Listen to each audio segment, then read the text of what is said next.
From Northern California Public Media, welcome to Living Downstream. I'm your host, Steve Mencher.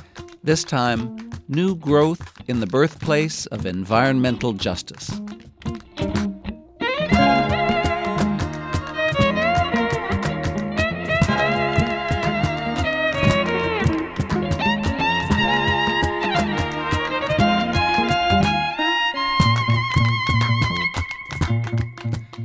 This story comes from Warren County, North Carolina. In the early 1980s, Warren County became a flashpoint in the fight for something that didn't even have a commonly used name at the time: environmental justice. These days, members of this small majority-minority community are taking new approaches to raising environmental consciousness. Jereann King-Johnson and Joe O'Connell have teamed up to tell the story of local environmentalism in the present day. Jereann has been involved in social justice work in the county since the 1970s. She knows Warren County intimately. Joe, on the other hand, was drawn to this story through his work as a folklorist.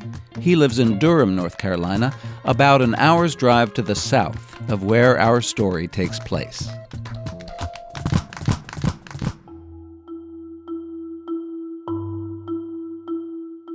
When I first visited Warren County, North Carolina, it reminded me of a lot of other rural places I'd seen throughout America.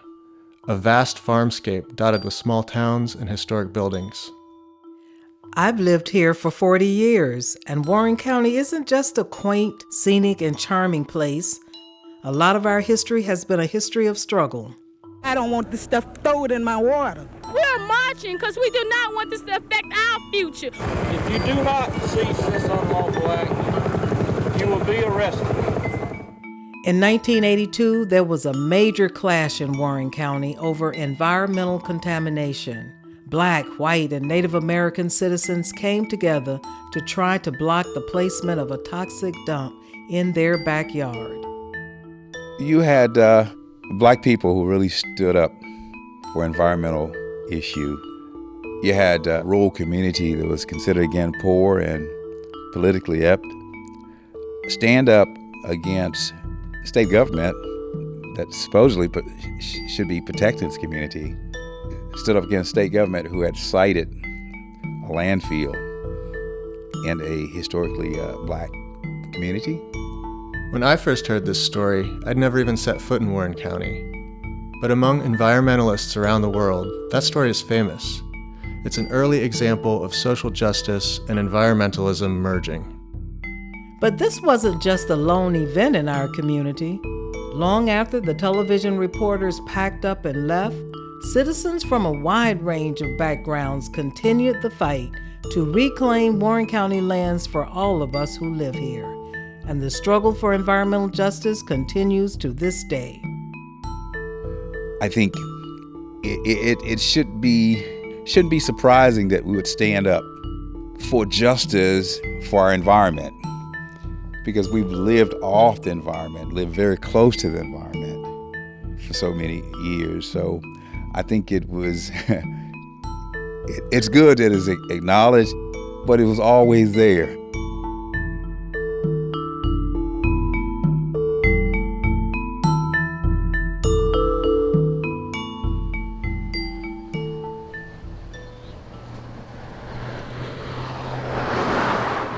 Much of the population here is African American. But people like me, white people from outside Warren County, have been coming here for a long time, initially to enjoy the mineral springs. This is the Shaka Springs historical highway marker.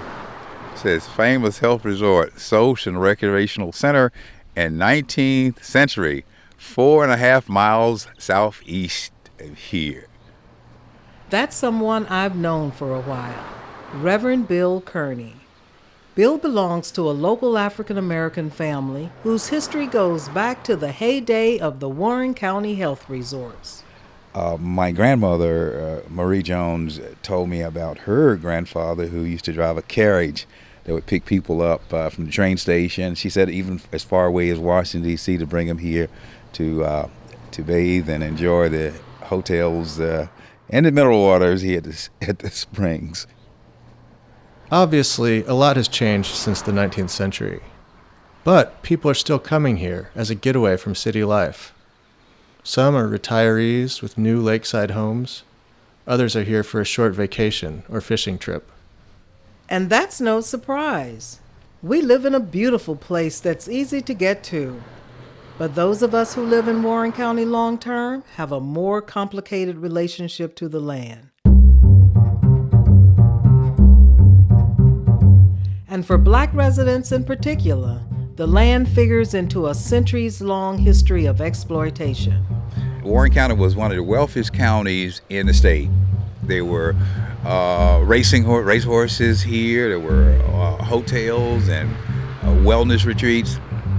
A lot of it was built on the back of slavery.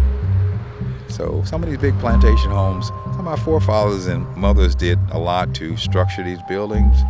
The displacement of native people, plantation-based slave agriculture, and sharecropping by freed blacks all underscore a history of inequality. Poor and minority groups might have lived and worked directly off the land, but they lacked access to its fruits or power over its management.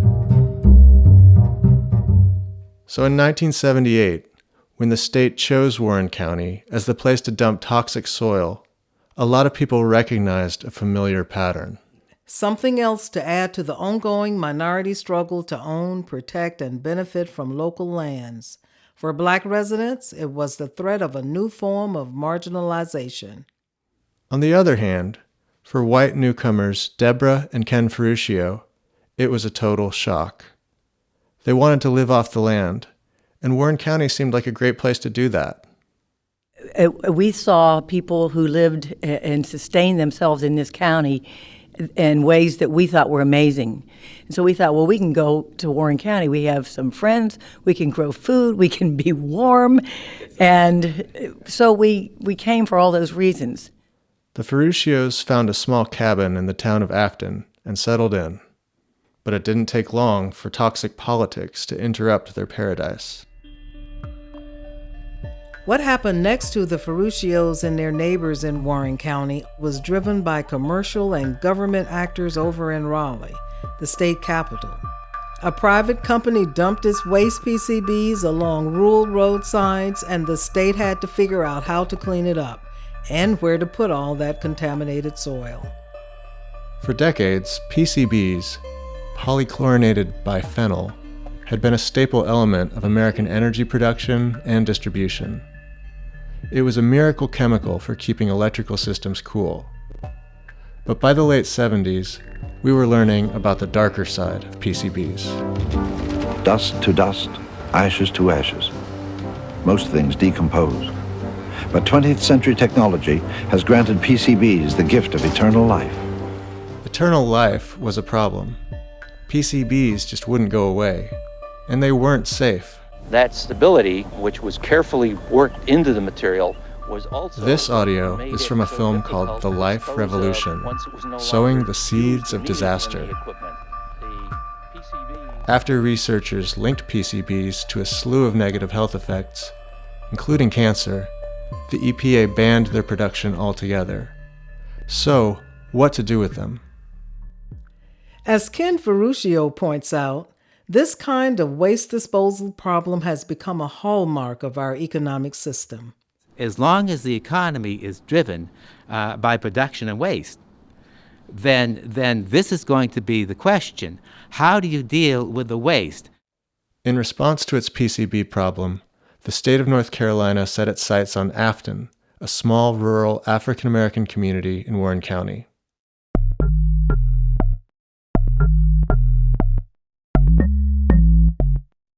That's also where the Ferruccios lived. Here's how Deborah heard the news. I get home and Ken is standing at the top of our driveway, pacing back and forth, and he goes, "You won't believe it. The state intends to bury PCBs in Afton, and public sentiment will not deter the state." To the state, Warren County land looked like a remote place to throw away chemicals. But to the people who lived here, this was sacred ground. Here's Reverend Bill Kearney again. The site they chose was 2 miles from Cooley Springs Baptist Church, my family church. Some people feel we were selected because we're poor, rural community, mostly African American, and during that period didn't have too much political clout, political voice. So they felt it was an environmental injustice, but also a social injustice.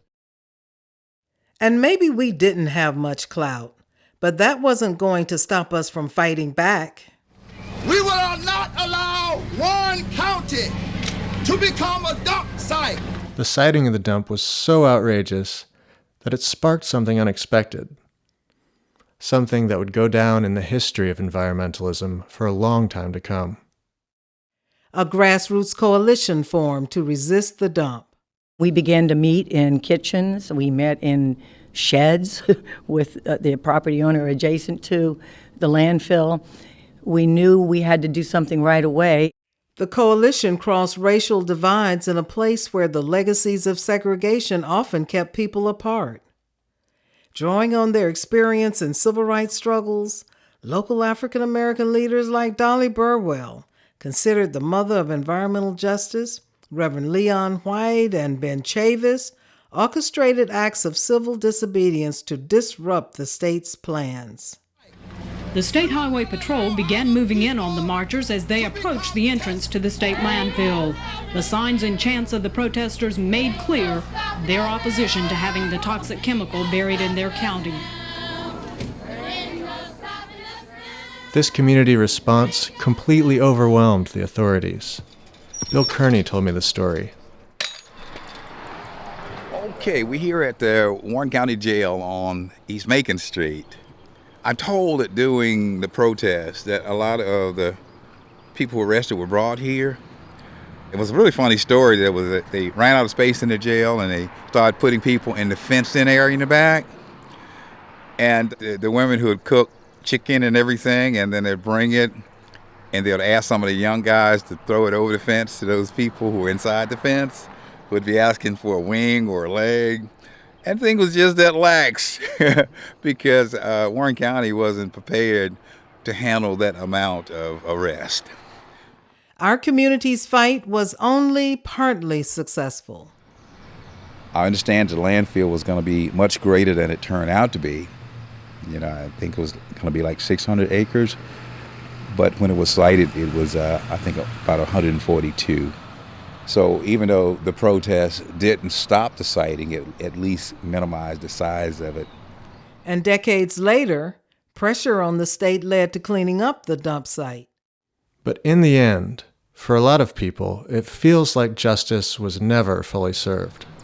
There's still questions about what happened during that 20-year period when the contaminants were there. And I felt as long as there were questions, we were, how can I say it, still depowered or lacked our voice.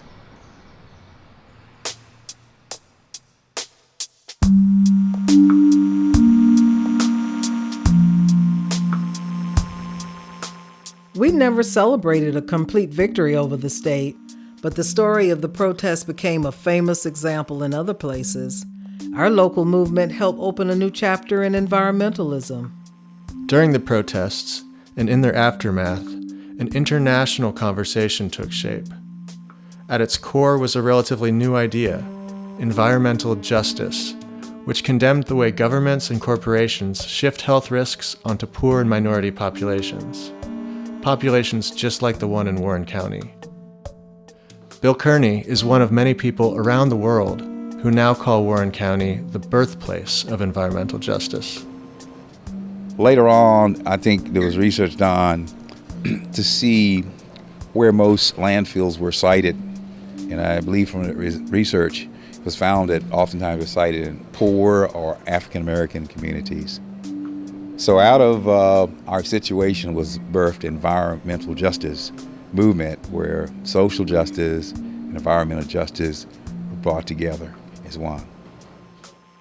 Environmental justice awareness was a turning point in ecology politics as environmentalists started thinking not just about wild places, but also about inhabited places and how people are actually a part of their environment. The Warren County story helped raise this awareness. I began to see stories from other communities from around the country, around the world, like France and Japan, Canada, who are using the experience here in Warren County to engage and motivate their communities to stand up for environmental justice. So in Durham, where I live, this history was something I could just stumble into. But ironically, for us right here in Warren County, it's not always common knowledge. In Warren County, it wasn't been talked about. And if you ask young folk or some adults about what happened, they had no concept of the magnitude of what happened. And while the Warren County protests continued to inspire people in other places, the poorest pockets of rural North Carolina remained faced with the threat of toxic dumping.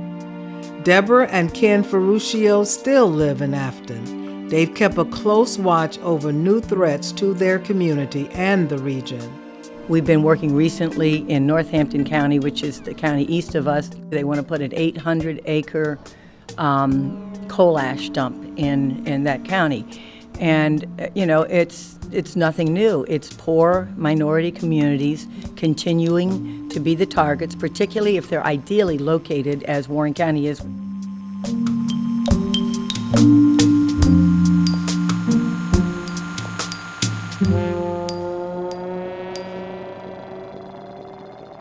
Nowadays, citizens who want to protect Warren County lands are broadening their approach. They're looking at economic development, food access, and even historical interpretation as facets of environmental justice. One objective is to keep local lands in local hands, especially minority-owned farmlands. As Bill Kearney points out, holding on to land isn't easy. People with resource and access are coming in and buying property on the lake, or even out here in other parts of the county, a large acreage, because they see the resources, they see the opportunity, see the favorable climate and location. But those who've been here for generations who own land sometimes don't have the resources even to pay the taxes on it because of the oppressed economy. Some of the people in my community are exceptions. Victor Hunt belongs to an African-American family that has managed to hold on to their land and keep that land productive. There's a single-story brick house on the property where Victor's uncle lives. Down a dirt drive, there's a kennel of excitable hunting dogs and an ancient-looking barn. Originally, Victor's family grew fruit here. My grandfather was a blackberry farmer. After he passed on, my uncle, he took over the farm. The farm made a big impression on young Victor. Just working with him and just having the love for outdoors and working with animals and plants and seeing things grow, I knew that was something I wanted to be involved in. Studying agricultural education at North Carolina A&T, a historically black college, he absorbed a key message about minority farming. They said by the year 2020 that basically no African Americans would own any land. So I said, well, I'm going to dispel that. That's important, because in places like Warren County, the loss of land and the decline of economic opportunity have gone hand in hand. And according to Bill Kearney, that cycle of disempowerment takes a psychological toll. From my perspective, many blacks and Native Americans have been marginalized so long that they've taken on this label of being poor. So even now, today, there's still those who have and those who don't have. And many times those who don't have are so frustrated by what they think they don't have that they don't look at what we do have. Land is the key. I guess that's the reason they call land real estate, because that's the only thing that's really real and tangible, But real estate is there. You can touch it, you can feel it, you can work it, it's there.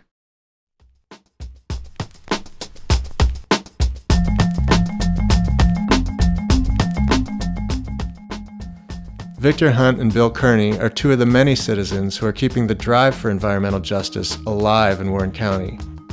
They're working toward a new, holistic sense of what it means to reclaim local land.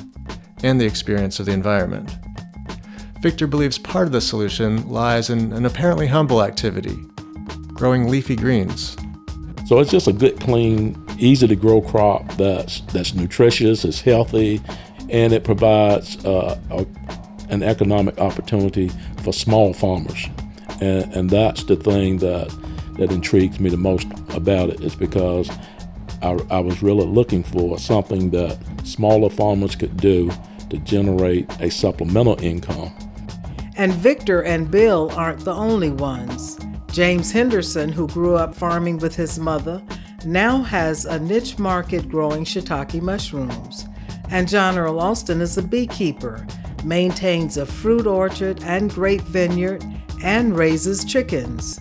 Many of these civic-minded entrepreneurs sell at the thriving farmers market in Warrenton, organized by the Warren County Growers Association.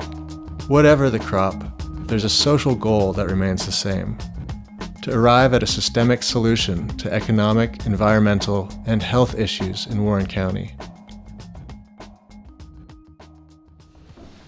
Did you like your bike ride? They had fun. No. Carla Norwood would like her 3 kids to inherit a healthy, economically viable Warren County. She grew up with her mother's white working-class family on an old tobacco farm. She also has Lumbee Native American heritage. As a young person, she left the area and earned a PhD in ecology at the University of North Carolina, Chapel Hill. Her background gives her a unique point of view on the social, economic, and environmental challenges in Warren County and how they all relate. Carla moved back to her family's farm in 2010. That's when she and her husband, Gabe Cumming, co-founded an organization called Working Landscapes. Collaborating with farmers like Victor Hunt, Carla and Gabe have made it their mission to build a new local food system. So what we would like is for the food that kids are served in school cafeterias to be sourced as locally as possible. So that kids are getting fresher, healthier food, and the money that's spent on that food is going to small and mid-sized farmers in the region where those schools are based.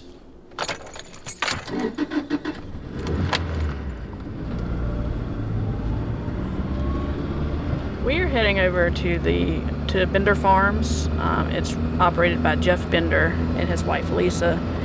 They've been partners of ours really for a number of years, since the very beginning of our farm to school program. And Jeff he's a full-time farmer. He's one of the few full-time farmers that's left in the county.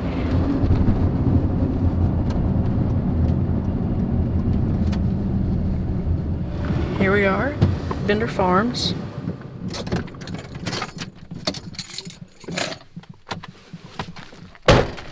Hey, Jeff. Hey, Carla. How are you today? Jeff Bender is showing Carla his new cold storage, a refrigerated room where a worker is stacking freshly harvested, grated, and washed squash. In August, averaged about $300 a month. Carla's impressed.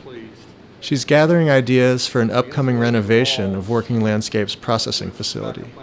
For Carla and her team, economic development and environmental justice go hand in hand, and farming is the key. The activity that both boosts the county economically at the same time as keeping the environment and the people healthy.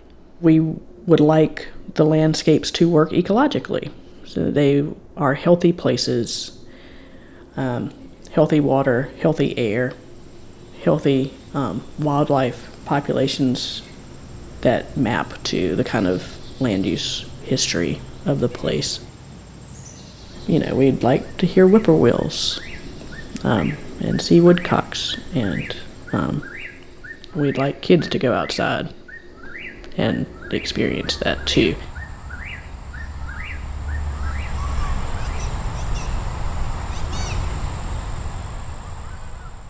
Bill Kearney is also raising awareness of new forms of local agriculture. He organizes a network of gardens at African American churches and other community hubs. One of those gardens is at my church, Oak Chapel AME Church. Today, Bill is helping me attack the weeds.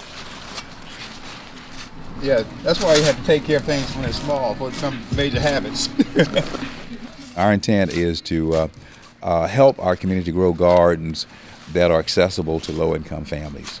So we're hoping to provide fresh fruit and vegetables to the families, but also give them skills as far as growing their own, managing their own, building capacity to be a part of the solution.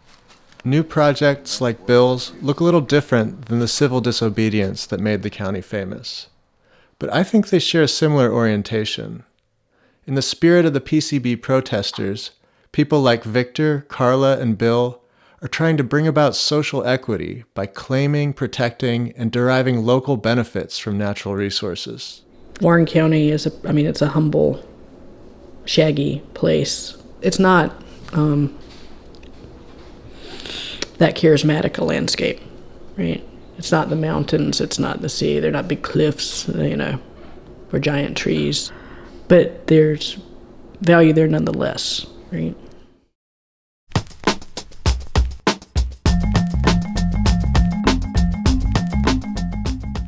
Gradually, Warren County citizens are shifting the way people look at the land around them and transforming a sense of defeat into a sense of possibility. In 2012, Bill helped to organize a gathering that he hoped would be a turning point in how local people remember the PCB struggle. He knew this would require addressing some of the trauma of the past head-on. For years, a rural community in our area lived with cancer-causing chemicals in their backyard. Well, today residents held a 30-year anniversary celebration to remember the protests and the birth of an environmental justice movement. As part of the gathering, participants marched to the dump site. Keep on walking, keep on talking. This rural road in Warren County. Part of the walk was once we got to a certain point, assembly point for the protesters during the protest, we had a prayer of reconciliation, feeling that healing would come after forgiveness, and with the belief that what man meant for harm, God could use for good. This commemorative march stopped for a prayer on the edge of the landfill property, a prayer for reconciliation and awareness. But it started with us forgiving and cleaning our hearts that we might hear where we should go from here. Hey, Jim Hunt, yeah. Or what you gonna do about the PCBs? Hey, Jim Hunt, yeah. Or what you gonna do? Carla and her collaborators are helping bring a sense of resolution to the past. But she wants Warren County to be known for something more than its past, so she's calling the community's attention to the future. Carla is in the Working Landscapes kitchen getting ready for an event at the Warrenton Armory. Right now, I am making a lot of sweet potato pies and cantaloupe bread. I'm making them for the dessert reception that will start in about an hour, just down the road.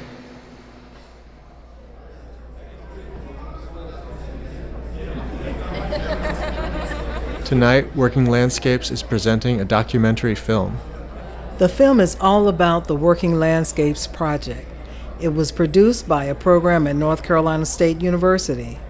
Carla and Gabe want to focus on their community's potential, drawing from the experience of elders and the vision of youth to build a future for all. And we're really delighted that you took time to come out to see Warrenton first premiere. What can be? Working Landscapes, new ideas. The lights go down, and for the next half hour, an audience of career farmers, specialty growers, idealistic young people, and community leaders tune in to Gabe and Carla's message. Every year, my cousin discs up the garden where my grandparents had their garden. And every year we think, maybe we'll plant something. And it just goes terribly. In the film, they talk about their work in their own terms. They don't hide their frustration. If you aren't patient, you would never work on local food systems to begin with. There are setbacks at every step of the way. There's work to be done here. It's the work of trying to figure it out. It's seeing something that you can't quite see yet, right? But you kind of see it. And that combination of honesty and determination seems to strike a chord with so many people who are gathered here tonight. This audience shares something important in common: the drive to enlist the land in correcting past injustice.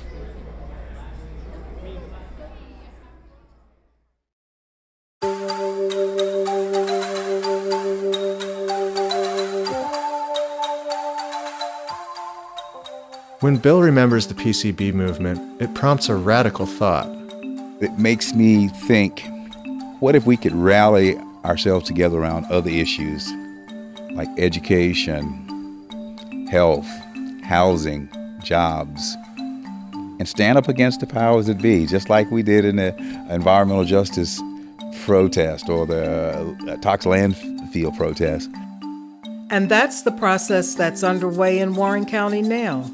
We're building on our collective history of grassroots organizing, and we're continuing to find the intersection of civil rights and environmental stewardship.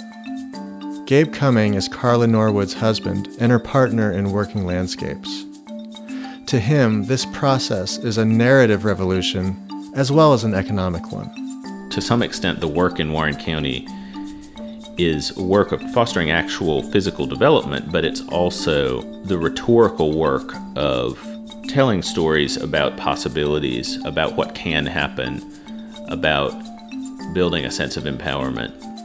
And from the point of view of original PCB protesters like Deborah Ferruccio, inspiring one another is the whole goal of remembering the past. Because there's no point in being the birthplace of anything if it doesn't do something better for your community and better for other people. And so it's more than relevant. It's going to be the vision of the future. For Living Downstream, I'm Jereann King Johnson. And I'm Joseph O'Connell.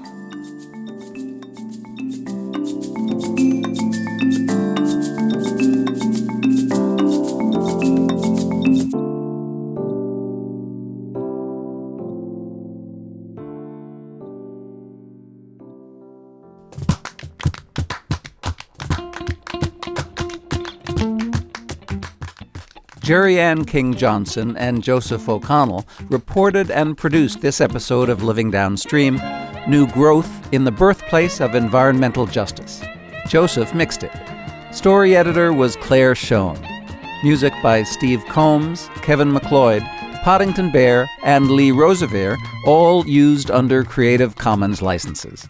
The Living Downstream theme music was written by David Schulman. Thanks to Anthony Garcia for engineering help. I'm your host and senior producer, Steve Mencher. Darren Lachelle is the executive producer, and the president and CEO of Northern California Public Media is Nancy Dobbs. Subscribe to Living Downstream wherever you get your podcasts. Visit our website at norcalpublicmedia.org/living. And if you see environmental injustice in your community, write to us at living@norcalpublicmedia.org.